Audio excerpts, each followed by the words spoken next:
Hi, my friends. I hope you're having a great Friday. Um, Welcome to all my new subscribers. I really appreciate you subscribing. I'd love to know why you have subscribed to my channel. Um, if you would take the time, just drop me a word or two or a sentence of why you have decided to subscribe. I would find that very helpful to me and perhaps to you as well in the future. Um, I just want to give you a little update. I'm going to be doing a singing thing tonight, uh, sort of a community get together. My music teacher said bring my guitar, and you know, uh, there's going to be probably maybe 7,500 people, is all, uh, that gather together to sing, I think, or something. So I don't know if I'll be doing my own stuff, but I prepared just in case, you know. It's always good to prepare. Doesn't mean it'll happen. But anyway, so yeah, I'm going to go to that tonight. It starts at 7, goes to 9, so it's a couple hours. And I'll let you know how it goes. So I'm trying to push myself to get out there, do a little bit more, in the community. And I just want to read a little bit from Swedenborg as well today. If you haven't heard, and I know some of my subscribers love Joan Baez, and I dearly love her. I think she's has one of the best voices, and has been an icon and an advocate for social and civil rights since the 60s, and that's Joan Baez. I don't necessarily always agree with her politically. I don't always like every single one of her songs. I'm not just a folks person, folksy person. You've seen me. I enjoy all kinds of songs and stuff and music. Excuse me. Um, and Anyway, she's got a new album called Whistling Down the Wind, and I'm telling you, there's at least 3 4 songs in there that just made me tear up, spoke to my soul. And I think it kind of sounded like a goodbye album, to me. Whistling Down the Wind was just great. Also, Things That We Are Made Of, um, Be a Good Heart. My President sang Amazing Grace, excellent. True story, a true event. And of course, many of her other songs are very haunting, and just her melodies, her guitar playing, her vocals just speak to my soul, and I adore her. So if you get a chance, you can listen to her. Um, if you don't like her, that's not a problem. I don't like everything that might that other people like necessarily. Music speaks to all of us in different ways. So for me, it just invokes it elicits certain things for me. Her singing, and I appreciate that. So anyway. So that's that. What's going on with that?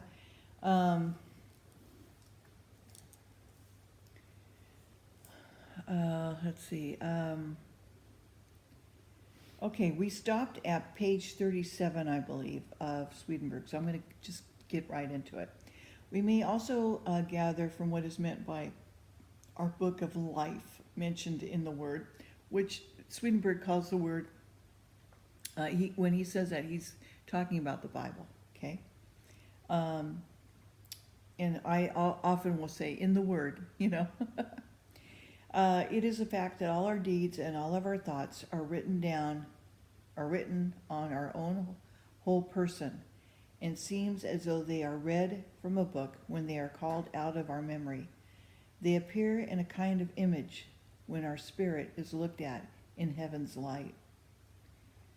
Isn't that amazing? Just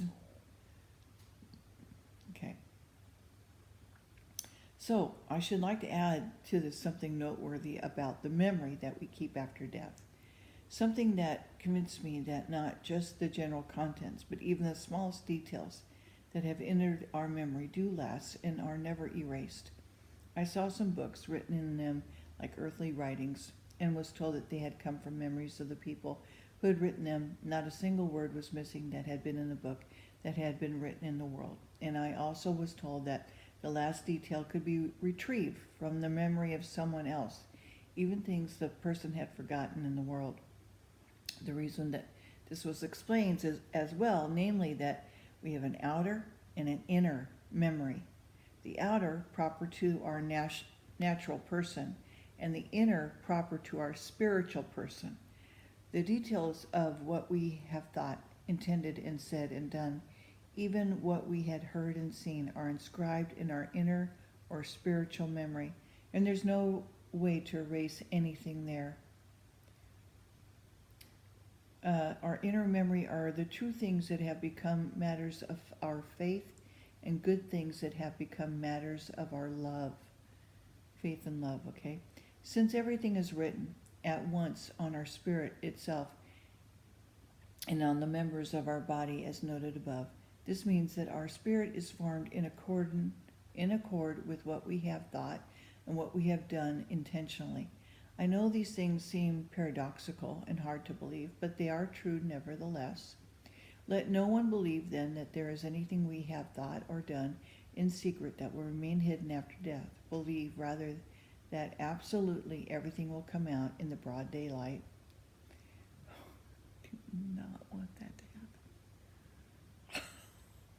But nevertheless, okay. So while our outer or natural memory is still a part of us after death, still the merely natural things that are in it are not recreated in the other life. Only spiritual things that are connected to the natural ones by correspondence. Still, when they are presented visually, they look just the same as they did in the natural world. This is because everything we see in the heavens looks as it did in the world, and even though in essence it is not natural but spiritual and has been explained in the chapter on representation and appearances in heaven. As for our outer or natural memory, though, to the extent that its contents are derived from matter, time, and space, and everything else proper to its nature, it does not fulfill the same function of this for the spirit that is fulfilled in the world. This is because in the world, when we thought on the basis of our outer sensitivity, and not at the same time on the basis of our inner or intellectual sensitivity, we were thinking on the natural level and not on the spiritual one. However, in the other life, when our spirit is in the spiritual world, we do not think on the natural level but on the spiritual one. Thinking on the spiritual level is thinking intelligently or rationally. This is why our outer or natural memory then goes dormant as far as material things are concerned. The only things that come into play are what we have gained in the world through those material things and have made rational. The reason our outer memory goes dormant as far as material things are concerned is that they cannot be recreated. Spirits and angels actually talk from the affections and the consequent thoughts of their minds, so they cannot utter anything that does not square with these. And you may gather what was said about the language of angels in heaven and their communication with us. This is why we are rational after death, to the extent that we have become rational by means of languages in the arts and sciences in this world, and emphatically not to the extent that we have become skilled in them. I've talked with any number of people who were regarded as learned in the world because of their knowledge of ancient languages as Hebrew and Greek and Latin.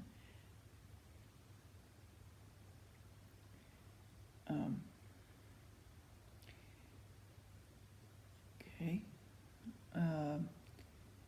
And some of them seem as simple as people who didn't know anything about those languages Some of them seemed dense, though they were still remained a pride, as though they were wiser than other people.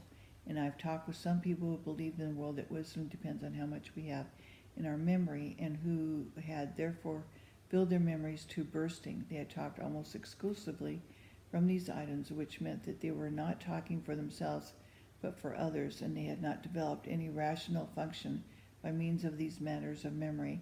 Some of them were dense, some silly, with no grasp of truth, however, no sense of whether anything was true or not.